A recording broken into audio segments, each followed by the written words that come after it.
ዴቭና አደይ ሊጋቡ ነው።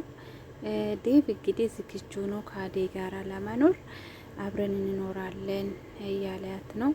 እሷ ደግሞ ብዙም ዝግጅት አላደረገችም፣ እየፈራች ነው። በውስጧ ፍርሃት ይሰማታል። እኔ ይህን ነገር ለመወሰን በጣም ጊዜ ይወስድብኛል እያለች ነው። የአደይ አባት አደይ የት እንዳለች አውቆ አደይን ሊወስዳት ሊመጣ ነው። አደይ ደግሞ ፈርታለች። ወደ ኤላ ቤት ነው የተደበቀችው። ይሄንን ደግሞ ፍቅር ለባርኮት ነግራ እዚህ ቤት እየሰራች አይደለም፣ ባርኮት ቤት ገብታለች። ስለዚህ አደይን ከዚህ ቤት አባራት ብላ ነገረችው። ባርኮት ግን ፈቃደኛ አይደለም። እናቴም ይሄ ነገር አትፈቅድም ብሏል። እውነት ነው። አደይ በጣም ነው የሚወዷት፣ ግን ደግሞ ፍቅርና ቤዛ ብቻ ናቸው አደይን በጣም መጣሉት። እሱም በምክንያት ነው መጣሉት።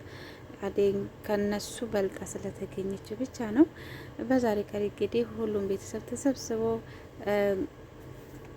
ናኦል ጋር ሄዷል። ናኦልን ታውቃላችሁ፣ በብዙ ነገር ተጎርሷል።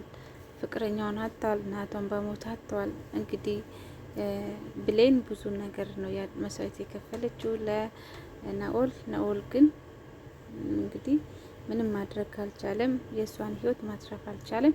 ሴቶቹ ላይ ብዙ ነገሮችን እያደረገ ብሌንን ለማዳን አደይና ሊዲያንም አግቶት ነበረ።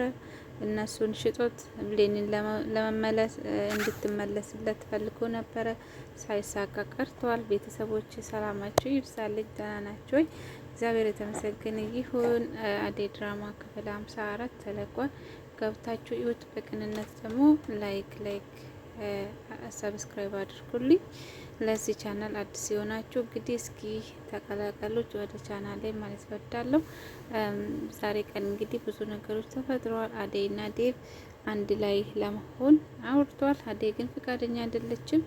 ዴቭ መቼም ቢሆን እጠብቃታለሁ፣ ተስፋ አልቆርጥም ብሎ ለዴቭ ተናግሯል፣ ለባርኮት ተናግሯል። ባርኮትም እንግዲህ በአሁኑ ሰዓት ከቤዛ ጋር ጊዜውን እያሳለፈ ነው። ቤዛ ግን ትክክለኛ አፍቃሪ እንትን አይደለችም። ትክክለኛ ሰው ስላልሆነች ለባርኮት የማትገባ ሴት አይደለችም።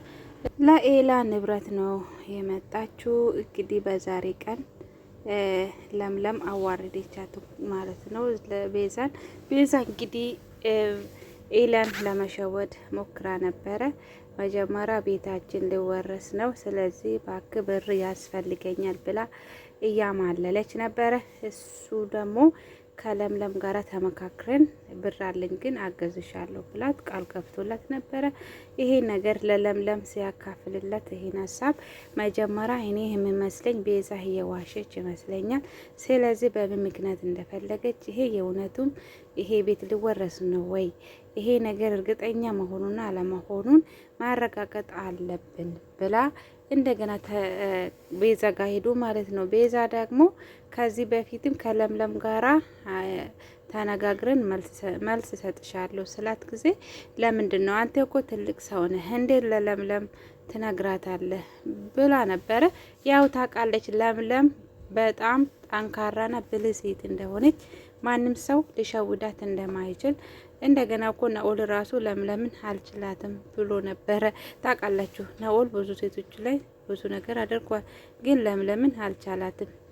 ያ ጊዜ ስራ ራሱ ስል መጀመሪያ አንተ ለምን ራስን መለወጥ አልቻልክም? በአንድ ቀን መኪና ቤት በአጭር ጊዜ ካልክ አንተ እዚህ ቤት ምን ትሰራለህ ብላ ጥሩ መልስ ስትመልስለት፣ በተደጋጋሚ እንግዲህ ለምለም ራሷን እየጠበቀች ስለሆነ ለምለም አልችላትም ብሎ እሷን መጉዳት አልቻለም። አሁንም ደግሞ ቤዛ እንግዲህ ደንግጣለች፣ መልስ ሰጥታለች። ይሄንን እርግጠኛ መሆኑንና አለመሆኑን ለምን እንደፈለግሽ በምን ምክንያት ቤትሽ መወረስ እንደፈለገ ይሄንን ነገር አስረጅኝና ከዛ በኋላ ብር እንሰጥሻለን ብላ አወራችሁ ማለት ነው ከቤዛ ጋር እና እንደዛ ነው ውዶቼ። ብቻ ቤዛ በጣም በቃ ትልቅ ስህተት እየሰራች ነው። ለብር ብላ በፍቅር እንትን እያታለለች ብራቸውን ልትበላ ነው ከሁለቱ። ለባርኮትም ቤታችን ሊወረስ ነው፣ ስለዚህ ብር ያስፈልገኛል፣ አንተ ምንም እያረክልኝ አይደለም፣ እኔ ግን በአንተ ፍቅር እየሞትኩ ነው እያለች ነው። ብርና ፍቅር ምን አገናኘ? እና እንደዛ ነው። ባርኮትም እስካሁን አልሰጣትም። ያው ቤት እየሰራ ስለሆነ ይሄው እኔም እኮ ብር ለማምጣት እየሞከርኩ ነው፣ ቤት እያሰራው ስለሆነ አሁን እኔ ትንሽ ከታግዥኝ በአሁኑ ሰዓት አልችልም ብሏል። እስከዛ ደግሞ እውነቱ ሲወጣ ቤዛ ትባረራለች በቅርብ ጊዜ አይቀርም። ፍቅር ደግሞ አደይ እዛ ቤት እንድትቆይ ስለማትፈልግ በዛሬ ቀን ባርኮት ስመጣ ቤዛና አደይ ከዚህ ቤት እንዲሄዱ ፈልጋለሁ አለችው። ቢሆንም ግን ባርኮት ፍቃደኛ አይደለም። ቤዛ እንግዲህ ለጊዜ በጣም ይወዳታል፣ ያፈቅራታል። ግን እሱ ግን በጣም ክሳራ ውስጥ የገባ ሰው ማለት እንችላለን። አይወዳትም ማለት እሷ ባርኮትን በጭራሽ አትፈልግም። ተመልሳ አይመጣችም ለኤላ ብር ስለሆነ፣ እሱ ግን ምንም አውቀው ነገር ስለሌለ ቤዛ አሁን ድራማውን እየተጫወተች ነው። እንደዛ ነው። ቢሆንም ግን አደይ ከዛ ቤት ማባረር የለባቸውም። የእናቷ አደራ አለባትና አደይም እዛ ቤት መቆየት አትፈልግም። ለዴቭ ተናግራለች። እኔ ፍቅር እየተጫወተችብኝ እዚህ ቤት የሚቆይበት ምክንያት የለም እያለች ነው። ባርኮት ፈቃደኛ አይደለም። ምክንያቱም አደይ ከዚህ ቤት መቼም መውጣት አትችልም ብሏል። ያ ቃላ ይሄን ቤት በስርዓት ይዞ የሚቀመጠው አደይ ብቻ ናት።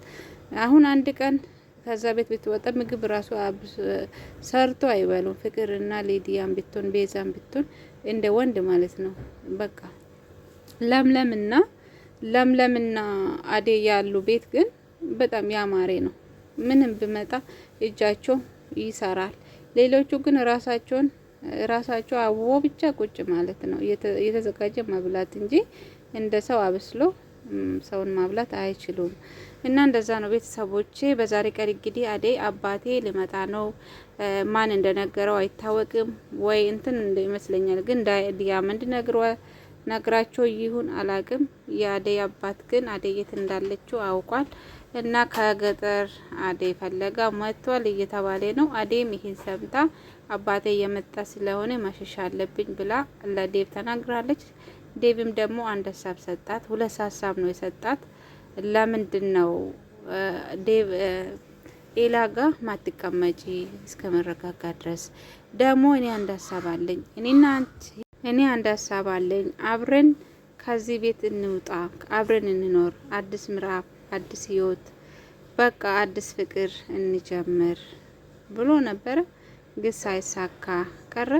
ገና አደይ አልተዘጋጀችም። ይሄ ነገር መልስ የለኝም ጊዜ ስጠኝ እያለች ነው። ውዶቼ ደህና ሁኑ። አመሰግናለሁ።